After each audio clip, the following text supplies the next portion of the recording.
December 1944, somewhere in the heart of Texas. The cold wind moves gently through the pine trees that border a barbed wire fence. Beyond it, rows of wooden barracks shimmer under the morning sun. From a distance, it looks like a quiet farm. But this is Camp Hearn, one of hundreds of prisoner-of-war camps scattered across the United States. Inside, a young German woman, barely 22, stands alone near the fence line. Her uniform no longer fits. Her hands rest on the curve of her stomach. 7 months pregnant. She was captured in France while serving as a nurse for a retreating German unit. Now she's carrying a child, on enemy soil. Behind her, voices rise. American soldiers laughing, someone tuning a radio, faint jazz music drifting from the guard post. For a moment, she closes her eyes and wonders, is this really captivity? Outside the fence, a local woman arrives with a basket of apples. A small act of kindness in a time when kindness was supposed to be impossible. That morning, the world's harshest war briefly paused to make room for something human. By the closing months of 1944, the world was exhausted. Europe was in ruins, and millions were scattered between front lines, labor camps, and shattered cities. Yet, across the Atlantic, America was preparing for something else entirely. Not just victory, but the burden of caring for those it had defeated. When the Allied front lines swept across France and North Africa, the United States suddenly found itself responsible for hundreds of thousands of Axis prisoners, soldiers who had once sworn allegiance to Hitler. In total, over 425,000 German POWs were transported to the United States between 1942 and 1946, a number few Americans even realized at the time. They arrived by ship, in convoys guarded by the U.S. Navy. From New York to Virginia, from Louisiana to Wyoming, entire train networks were redirected to move men who had once been enemies of democracy. The U.S. built more than 500 camps across its heartland, many on open farmland or near military bases. To most Americans, the idea of enemy soldiers walking freely in their country was shocking. Yet the government's reasoning was practical and strategic. These men could help fill the labor gap left by millions of American workers sent overseas. Under Geneva Convention rules, POWs could be employed on non-military work for fair pay. So, German prisoners harvested wheat in Kansas, chopped timber in Oregon, and picked cotton in Texas. Some worked side by side with American civilians who, months earlier, had feared invasion. But this story, the one buried deepest, was not about the soldiers. It was about the few women who had been captured among them. In rare cases, especially during the later stages of the war, female auxiliaries, nurses, and civilian volunteers attached to German military units were taken into Allied custody. While their numbers were small compared to male prisoners, their presence created an unprecedented challenge for the U.S. military system, a system built for men, not mothers. When the first pregnant POW was registered in 1944, there was no official guideline, no precedent, and no policy. Should she remain in custody? Should she be repatriated? What about the child? A baby born in America, to a mother sworn to Hitler's Reich. Military officials hesitated, but the Red Cross, known for its neutrality, stepped in to mediate. Camps were inspected, special quarters built, and the U.S. Army Medical Corps prepared facilities to ensure the mother's safety. As the war in Europe neared its end, America, a nation still at war, found itself playing host to women who were supposed to be enemies, yet now required care, compassion, and protection. The barbed wire remained, but within those fences, something remarkable began to happen. Small towns and local nurses saw not enemies, but human beings. And that quiet shift in perception was about to change everything. The American military command faced a dilemma that had never existed before. Their prisoner of war system had been designed to hold men, combatants, officers, and laborers, not women, and certainly not expectant mothers. Yet by late 1944, several German women, captured while serving as nurses or clerks for retreating units, were confirmed to be pregnant while in U.S. custody. At first, the situation was treated as an administrative inconvenience. Camp officers sent telegrams up the chain of command, unsure how to classify them. Enemy aliens, civilian internees, or POWs. Each category carried different rights under international law. The Geneva Convention of 1929 offered no clear answer. It had been written with male soldiers in mind, but on American soil, moral instincts often ran deeper than regulations. Local communities near the camps, particularly in Texas, Nebraska, and Georgia, began to notice the German women working quietly in laundry units or hospital wings. When word spread that some were pregnant, volunteers from nearby towns came forward with donations, clothing, blankets, and baby supplies. The U.S. Army permitted these small acts of charity under Red Cross supervision. It wasn't just compassion, it was policy by necessity. The United States had promised the world that it would treat enemy prisoners according to the highest humanitarian standards.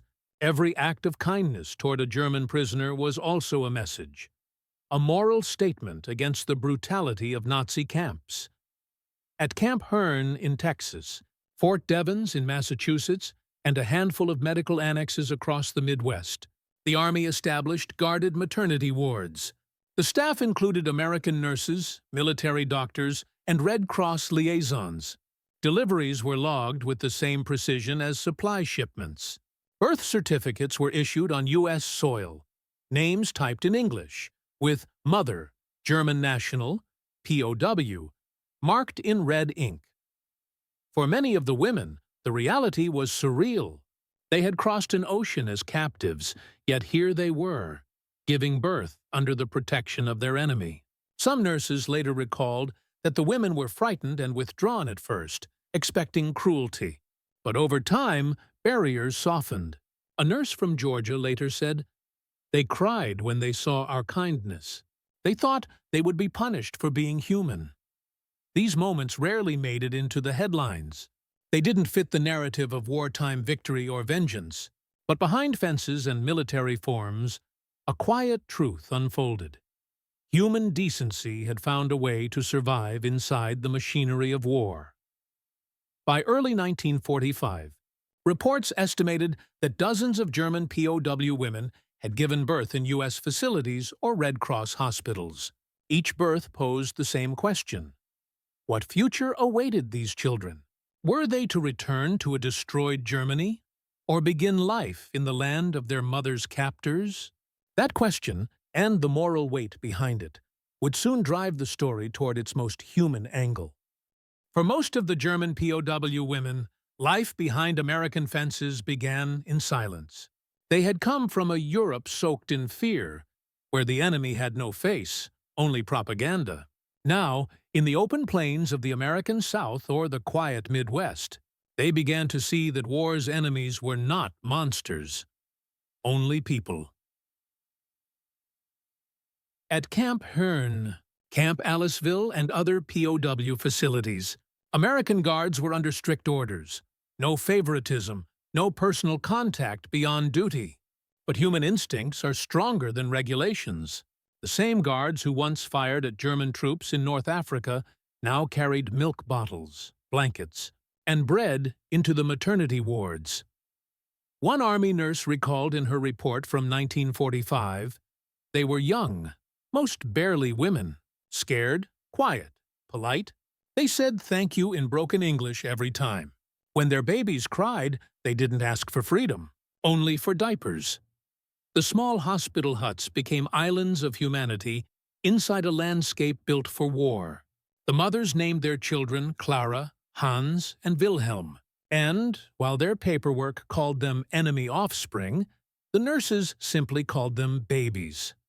Sometimes, local women from nearby towns offered to help. They brought handmade clothes or came to rock the infants when the mothers worked. In rural America, where faith and compassion ran deep, many saw these small acts not as charity, but as duty. The German mothers, in turn, began to change the way they saw the world. For years, they had been told that Americans were barbaric, that capture meant humiliation or death. Instead, they were fed, housed, and treated with care. Their confusion slowly turned into gratitude, and then into reflection. For many, it was their first glimpse of freedom, even within confinement. They saw black workers and white soldiers share a field kitchen. They saw women drive trucks, run hospitals, and make decisions, things unthinkable in Nazi Germany. The contradiction was overwhelming. They were prisoners, yet somehow freer than they had ever been at home. One account from a Red Cross liaison described a young German nurse who gave birth in Louisiana. She wept when she heard the baby's cry.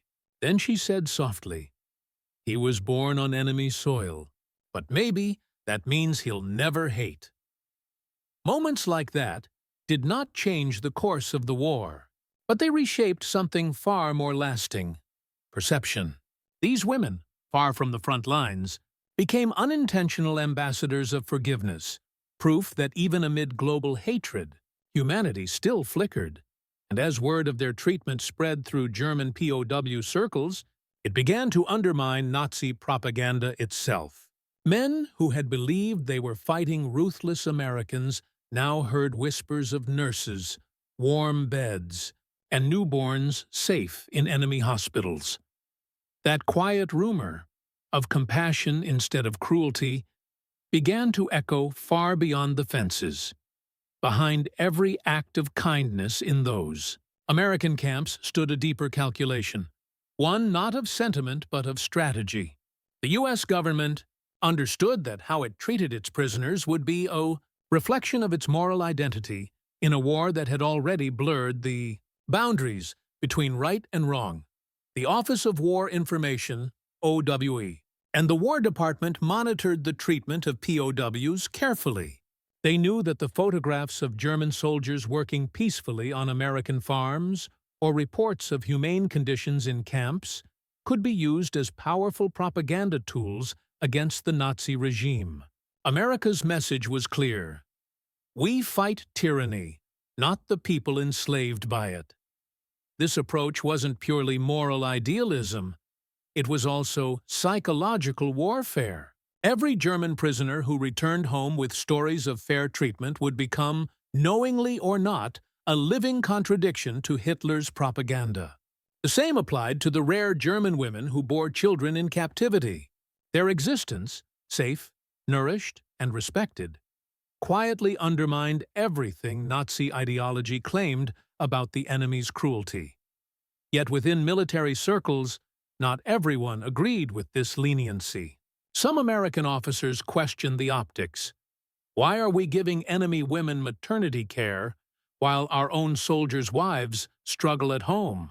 Others worried about security risks, fearing emotional bonds between guards and prisoners. But higher command, guided by the Geneva Convention and the U.S. Army's own moral standards, insisted that honor must not end where hatred begins. Still, the humanitarian image had limits. Pregnant POWs were not free.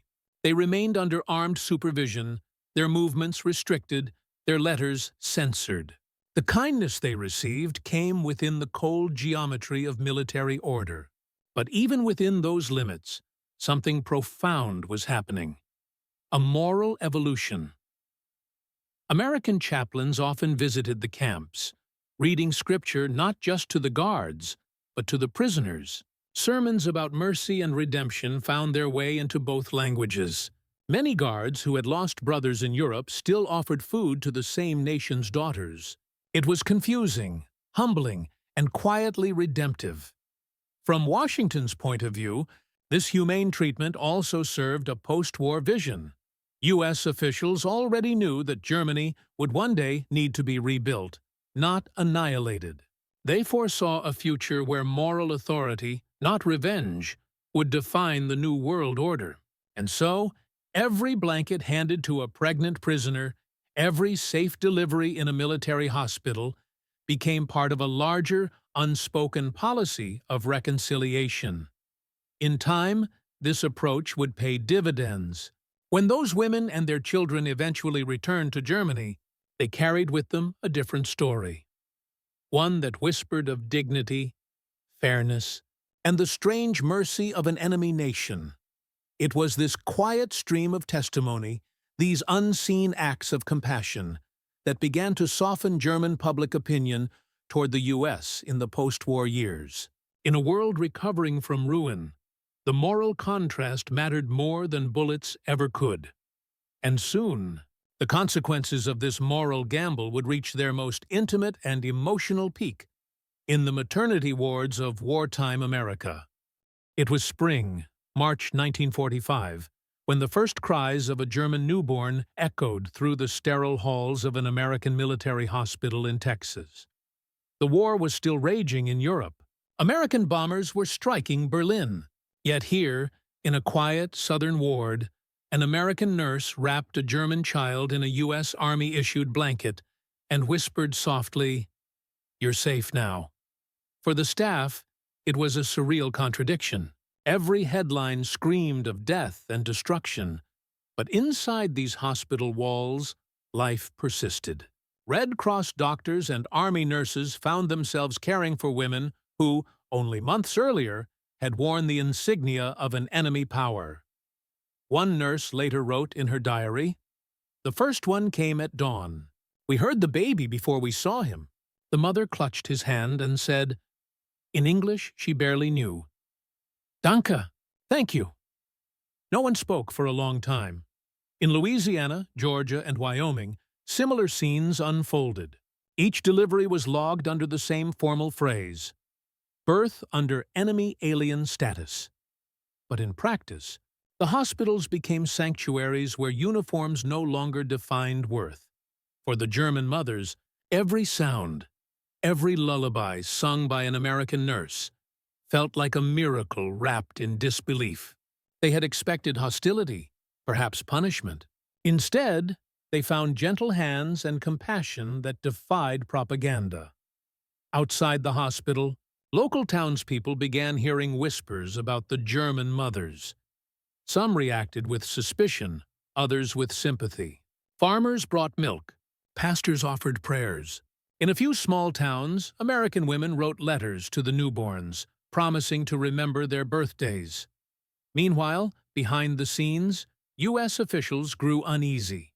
Each birth raised a bureaucratic storm. Who did these children belong to? What flag would they live under? And yet within that uncertainty, something deeply human was taking root. The war had created these women's captivity, but compassion was reshaping their fate. For the first time in years, they were surrounded not by ideology, but by humanity.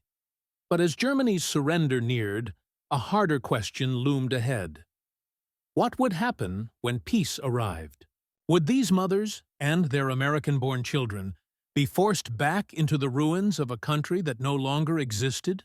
When Germany surrendered in May 1945, the guns fell silent. But for many of these women, the silence was not peace. It was the beginning of uncertainty. Orders from Washington were clear. All POWs must be repatriated as soon as transport could be arranged. The war was over, and the United States could no longer justify holding enemy nationals. But those directives had not considered the mothers, nor the infants now registered as born on American soil. For the first time, emotion clashed directly with bureaucracy.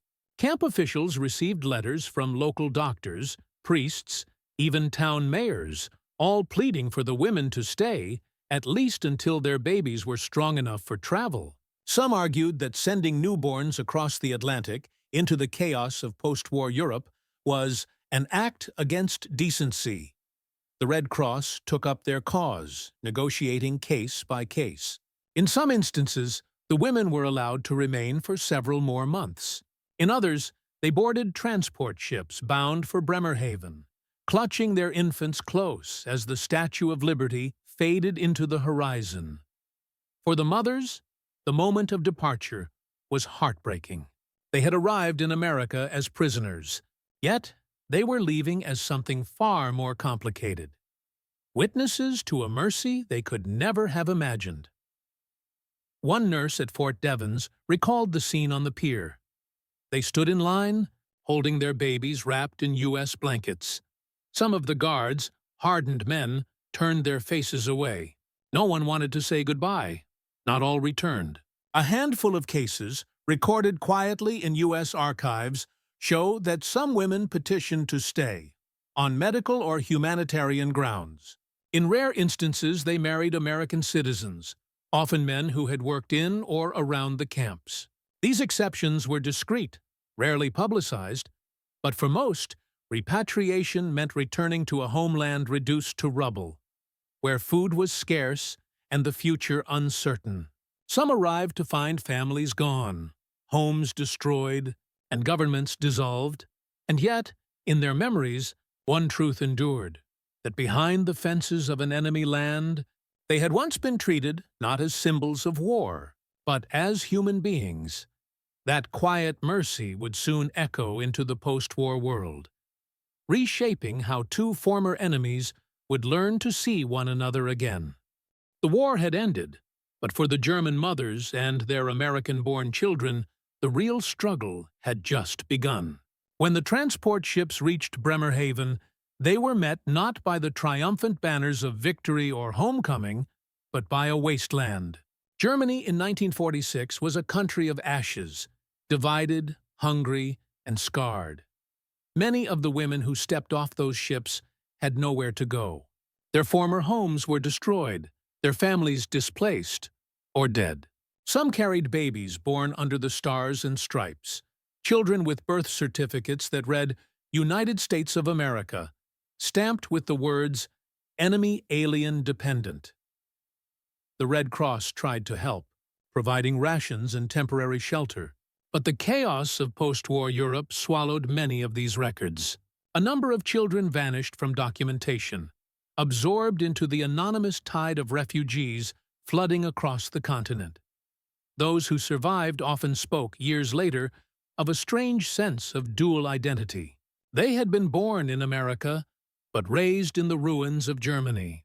Some carried with them faint childhood memories of clean hospital rooms, English lullabies, and kind nurses whose faces they could no longer recall. A few of these mothers never returned to Germany at all. American medical staff, sympathetic to their situation, quietly arranged delayed repatriation or sponsorships through church groups. These cases were rare, buried deep in post-war paperwork, but they existed.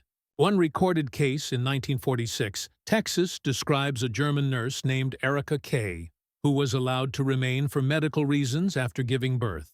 She later married an American farm worker, blending quietly into rural life. But for most, returning home meant re-entering a shattered society that viewed them not as survivors, but as collaborators or shameful remnants of a lost cause. Their children were reminders of defeat, and the compassion they had found in captivity was something few could understand. Still, the kindness they received in the United States became a private anchor of hope. In interviews decades later, some recalled those American nurses by name. Their gentle words, the smell of hospital soap, the feeling of being treated as human again. They had been prisoners once, but in their memories, those days behind fences shone brighter than the gray cities they came home to. By the 1950s, the world had moved on, rebuilding, dividing, and forgetting.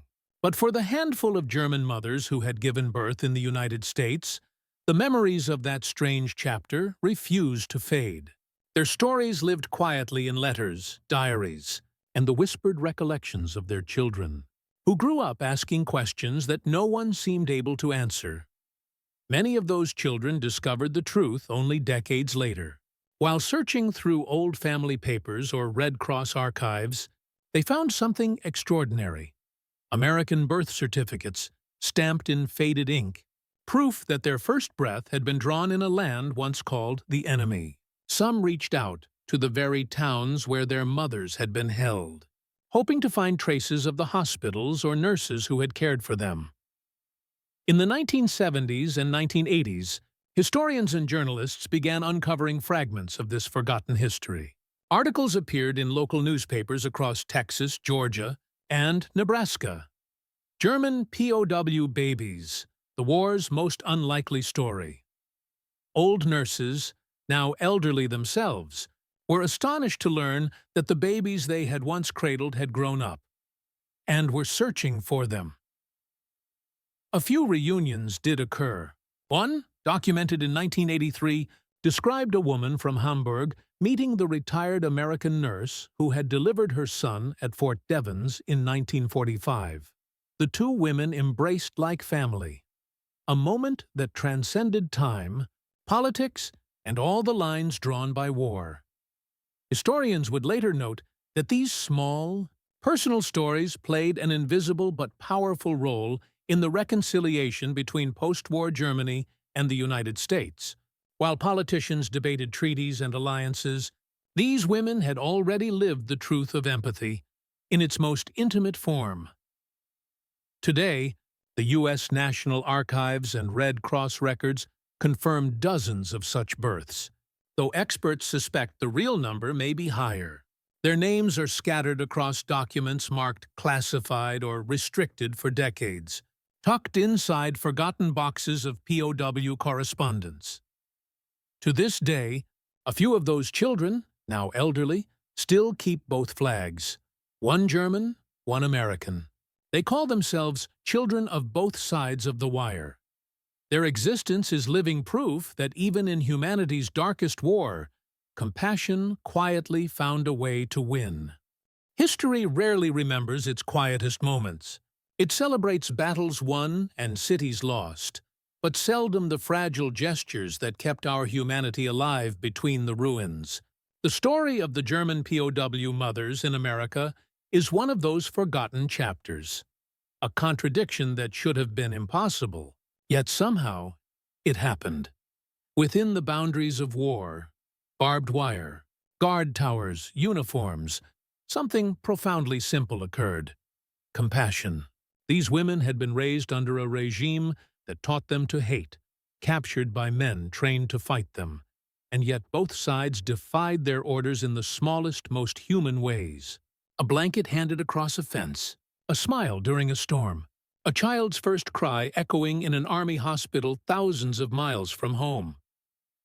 In those moments, war's machinery paused, and what replaced it was something no ideology could erase: the recognition that mercy does not belong to nations, but to people. The United States didn't just defeat the Third Reich with bombs and tanks. It defeated its spirit by refusing to become like it, by protecting those mothers, by allowing life to exist in the middle of destruction. America offered a lesson the world still struggles to learn. True victory is measured not by power, but by decency. Many of those mothers lived quiet lives, their stories fading into history's background noise. But their children, scattered between continents, remain symbols of something greater, that even amid the harshest divisions, humanity can survive its own hatred. Their existence asks us to remember one simple truth: war may destroy nations, but compassion rebuilds them. They came to America as captives, but they left as proof that the heart can choose mercy, even when the world demands revenge.